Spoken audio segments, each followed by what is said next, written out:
तो जय हिंद बच्चों, कैसे हैं आप सब। आई होप आप सब बहुत अच्छे से होंगे और अपनी स्टडी जो है बहुत अच्छे से कर रहे होंगे। तो चलिए, हम लोग पढ़ रहे थे चैप्टर 3 क्लास 12 मैट्रिक्स अव्यू, जिसे हम लोग बोलते हैं हिंदी में। उसके बारे में पढ़ रहे थे। इसमें से बहुत अच्छा अच्छा क्वेश्चन आता है, ये बता दिया हूं। 10 नंबर का क्वेश्चन आता है, ये भी बता दिया हूं। एक्सरसाइज 3.1 कैसे बनेगा, इसका इंट्रोडक्शन भी बता दिया हूं। टाइप ऑफ मैट्रिक्स क्या होता है वो भी बता दिया हूं। अब लेकिन हम स्टार्ट करेंगे एक्सरसाइज का क्वेश्चन। एनसीईआरटी बुक निकालिए, एक्सरसाइज 3.1 निकाल दीजिए।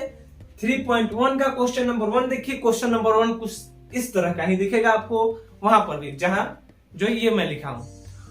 और इस कैसे बनता है वो मैं इसके पिछले वाले वीडियो में बता दिया हूं, तो जाकर अगर नहीं देखे पिछला वीडियो तो पहले पिछला वीडियो देख कर आइए, उसके बाद ये पढ़िएगा, तब समझ में आएगा। नहीं तो फिर उसके बाद ये पूरा कुछ भी समझ में नहीं आएगा। चलिए स्टार्ट करते हैं बिना देरी किए। क्वेश्चन नंबर 1 आपका, जिसमें दिया हुआ है इन द मैट्रिक्स ऑफ ए। एक मैट्रिक्स दिया हुआ है दिस, बोल रहे हैं right the order of matrix.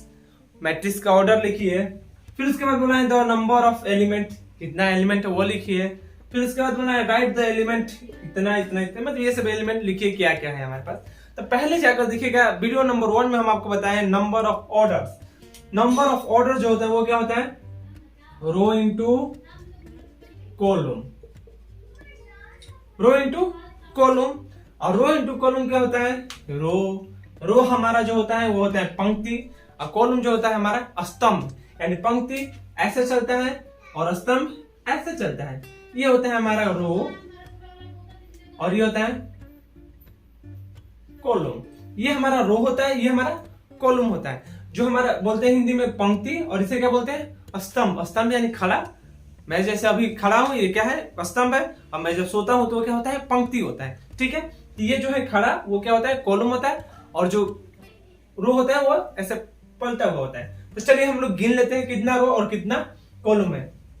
1 रो, 2 रो, 3 रो, 21 रो, नहीं इस रो नहीं, 1 रो, 2 रो, 3 रो, यानी 3 हमारे पास क्या है, रो है। तो 3 रो है तो 3 लिख देंगे।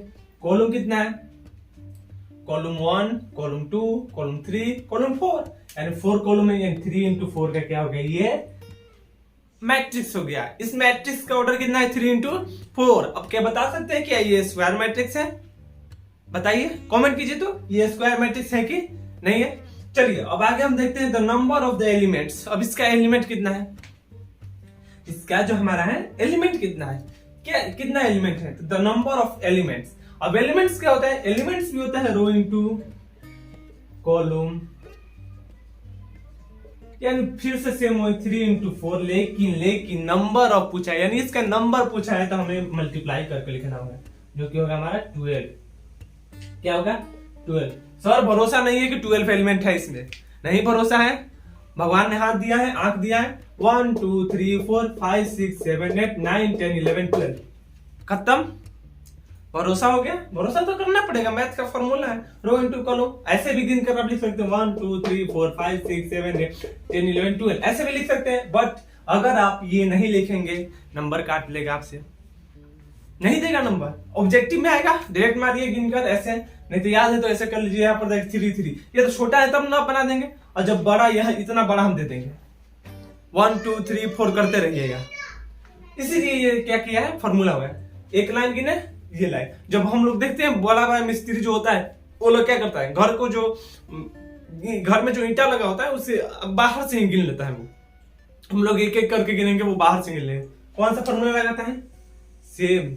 क्योंकि वो भी जो होता है दीवार, वो क्या होता है, मैट्रिक्स का आकार का होता है, इस साइड से होता है ना ऐसे। और उसमें ये लाइन में कितना है और ये लाइन में कितना है, बस हो गया, खत्म। ये लाइन में कितना है, ये लाइन में कितना है, उसके बाद खत्म, गिन लेगा वो कि हाँ इतना हो गया। ठीक, अब देखिए सबसे बड़ा बात बोल रहे हैं राइट द एलिमेंट ऑफ 1 3, इतना। और 1 3 ये क्या होता है, इसे हम आई बोलते हैं, इसको हम जे बोलते हैं। यानी ये क्या होता है, रो इंटू कॉलम, रो और कॉलम। तो पहला रो का तीसरा कॉलम का, यानी ए आई, ये 1 3 का मतलब क्या हो गया, फर्स्ट रो और थर्ड कॉलम। ए आई जे का मतलब क्या हो गया, फर्स्ट रो थर्ड कॉलम। तो फर्स्ट रो में, यानी रो फर्स्ट, ध्यान देखो, फर्स्ट रो और थर्ड कॉलम में कौन सा है, फर्स्ट रो और थर्ड कॉलम में जो हमारा है वो है 19 first row third column 1 2 3 third column. दूसरा A21 second row first column, second row first column 35। तीसरा A33 क्या है, तीसरा रो तीसरा कॉलम, तीसरा रो तीसरा कॉलम माइनस का 5। फिर उसके बाद हमारा जो है कितना है A24 का वैल्यू निकालना है। A24 यानी दूसरा रो और चौथा कॉलम, दूसरा रो चौथा कॉलम कितना 12 है। फिर उसके बाद A23 का वैल्यू निकालना है। तो A23 दूसरा रो तीसरा कॉलम यानी दूसरा रो 1 रो 2, दूसरा रो में तीसरा कॉलम 1 कॉलम 2 कॉलम 3, ये इधर से ये आएगा और इधर से ये, और ये हमारा मिल गया 2 3 का वैल्यू 5/2। इस तरह से ये सब का वैल्यू निकाल सकते हैं। उम्मीद है कि ये समझ में आया होगा कैसे बना है, बहुत सिंपल है ना। इस तरह से और आगे भी निकालना होगा तो ऐसे मैट्रिक्स लेकर आप निकालते रहिए। अब चलिए इसमें हम क्वेश्चन नंबर 2 देख लेते हैं। क्वेश्चन नंबर 2, चलिए क्वेश्चन नंबर 1 के बाद देखते हैं क्वेश्चन नंबर 2 और क्वेश्चन नंबर 3, जिसे हम क्वेश्चन लिख लिए हैं। अपना एनसीईआरटी बुक निकालिए, क्वेश्चन नंबर 2 और क्वेश्चन नंबर 3 पर जो यहाँ पर लिखा है सेम वहीं पर आपको भी मिलेगा। क्वेश्चन नंबर 2 जो हमारा है वो है कि if a matrix 24 element what are possible of the what are possible of does it can sorry order होगा ना, हाँ बोल रहा है कि if a matrix 24 element what are the possible order it can have. एक मैट्रिक्स है उसमें क्या है 24 एलिमेंट है, एक मैट्रिक्स दे दिया उसमें कितना 24 एलिमेंट कर दे। बोल रहा है कि कितना इसका ऑर्डर हो जाएगा, इसका ऑर्डर आप कितना निकाल सकते हैं। ठीक, फिर बोलना है what if it have 13 element. यदि इसका 30 एलिमेंट होगा तब क्या होगा, ये बताना है। तो देखिए 24 क्या है, एलिमेंट है हमारे पास, 24 क्या है, एलिमेंट है। और हमारा जो ऑर्डर होता है वो क्या होता है, rho into column. Rho into क्या होता है, कॉलम। हमारा ऑर्डर क्या होता है, रो इंटू कॉलम। और ये होता है 24 हमारा एलिमेंट का भी सेम फॉर्मूला होता है, रो इंटू कॉलम। अब 24 को हम जितना बार रो इंटू कॉलम में तोड़ सकते हैं, जितना बार हम फैक्टर निकाल सकते हैं, उतना हमारा क्या हो जाएगा, ऑर्डर हो जाएगा। ठीक है, देखते हैं 24 का एलिमेंट कितने बार हम फैक्टर निकाल सकते हैं। तो पहले चलते हैं 1 से, तो 1 इंटू 24 क्योंकि आसानी पड़ेगा, कहीं भूलेंगे नहीं, 1 इंटू 24 हो जाएगा। फिर उसके बाद 2 इंटू 12 24 होता है। फिर उसके बाद 24 का 3 इंटू 8 24 होता है। 4 इंटू 6 24 होता है। फिर उसके बाद 5 इंटू 24 नहीं आता है, 6 इंटू 4 होता है 24। फिर उसके बाद क्या होता है 8 इंटू 3 होता है 24। फिर उसके बाद क्या होता है 6 8। फिर उसके बाद 12 इंटू 2 होता है 24। फिर उसके बाद 24 इंटू 1। अब देखिए हमारे पास जो ऑर्डर आया, वो क्या हो गया 1 इंटू 3, एक रो 24 कॉलम ऐसे कर सकते हैं, या फिर 2 रो 12 कॉलम ये बना सकते हैं, या फिर 3 रो 8 कॉलम ये बना सकते हैं, या फिर 4 रो 6 कॉलम भी बना सकते हैं, या फिर 6 रो 4 कॉलम, या फिर 8 रो 3 कॉलम, या फिर 12 रो 2 कॉलम, या फिर 24 रो और 1 कॉलम भी बना सकते हैं। ऐसे हम कर सकते हैं, जिससे कारण क्या होता है, ये हमारा क्या हो जाएगा 24 जो है एलिमेंट है उसका हम इतना सारा ऑर्डर का मैट्रिक्स बना सकते हैं। 24 जो एलिमेंट है उसके इतना सारा ऑर्डर का मैट्रिक्स बना सकते हैं। अब बोल रहे हैं कि यदि ये 13 हो तब हम क्या करेंगे। 13 अगर हो 24 ये तो 24 के लिए हो गया, किसके लिए हो गया 24 के लिए 4 24 और 4 बोल रहा है 13, कितना 13। अगर 13 हो तो हम कितना ऑर्डर बना सकते हैं, तो 1 से इसमें जैसे इसमें लगा चलो वैसे चलेंगे 1 इंटू 13।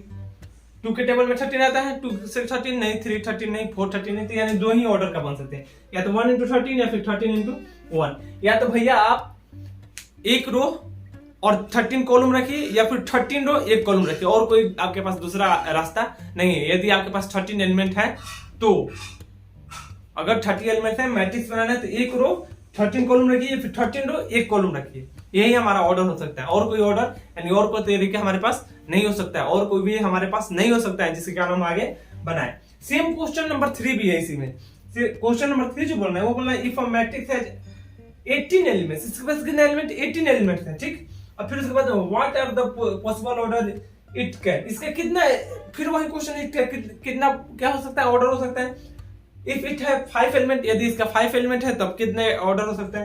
तो देखो पहले तो बोल रहा है 18 का, तो फिर हम किसके लिए लेंगे 18, तो 18 के लिए सेम चेक करेंगे कितना होगा।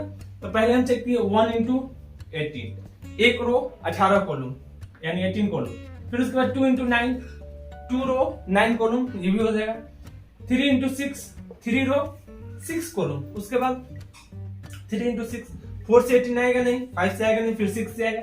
6 into 3, 6 रो और 3 कॉलम। फिर उसके बाद 9 into 2, 9 रो 2 कॉलम। फिर उसके बाद 18 into 1 यानी 18 रो और 1 कॉलम। इतना सारा ऑर्डर हमारा हो सकता है। 18 एलिमेंट को लिखने के लिए क्या हो सकता है, इतना सारा ऑर्डर में हम लिख सकते हैं। 18 एलिमेंट को लिखना होगा तो 1 से स्टार्ट करेंगे, कभी भी चेक करना होगा तो 1 से स्टार्ट करेंगे और उसके बाद 2, 3, 4, 5 ऐसे, यानी इसके फैक्टर में जो होगा वही ना होगा, इसके फैक्टर में जो होगा वही होगा। तो उस तरह से हम कर सकते हैं। अब 4 देखिए, अब बोल रहा है कि अगर 5 एलिमेंट हो तब क्या होगा। अब एलिमेंट 5 है, एलिमेंट क्या है यहाँ पर देखिए 5 एलिमेंट है, एलिमेंट 5 है, तो पहले हम 1 से लेंगे 1 into 5, एक रो लीजिए भैया, 5 कॉलम ले लीजिए, हो जाएगा ऑर्डर, ठीक है। दूसरा 2 into 3, 2, 3, 5 होता है ना, मारेंगे चमेट कस के। 2 into 3 ये कितना हो गया, इसमें एलिमेंट कितना हो गया, 6 एलिमेंट हो गया ना। हमें 6 एलिमेंट दिया है, नहीं दिया है, नहीं होगा, बिल्कुल नहीं होगा। तो ये तो 1 into 5 हो गया, लेकिन 2 into 3 मत कर दीजिएगा कि 2 और 3 5 हो गया, 5 एलिमेंट हो गया, नहीं, ये मल्टीप्लाई है। 2 into 3 6 होता है, ऐसा नहीं लिखना है। तो 5 into 1 हो जाएगा, यानी 2 ही ऑर्डर हमारा हो सकता है 5 एलिमेंट के लिए। क्या हो सकता है वो 5 into 1 एंड 1 into 5, यही 2 एलिमेंट हो सकता है। तो इस तरह से क्वेश्चन नंबर हमारा 2 और 3 खत्म हो गया। तो चलिए इस वीडियो में बस इतना ही रहने देते हैं। क्वेश्चन नंबर 1 हो गया, क्वेश्चन नंबर 2 हो गया, क्वेश्चन नंबर 3 हो गया। कमेंट करके बताइएगा वीडियो कैसा लगा होगा। अगर अच्छा लगा होगा तो लाइक तो कर दीजिएगा, शेयर करना बिल्कुल ना भूलें अपने सभी, कम से कम 3 दोस्त और 3 ग्रुप में जाकर शेयर कर दीजिए। मिलते हैं अगले वीडियो में क्वेश्चन नंबर 4 के साथ, तब तक के लिए जय हिंद।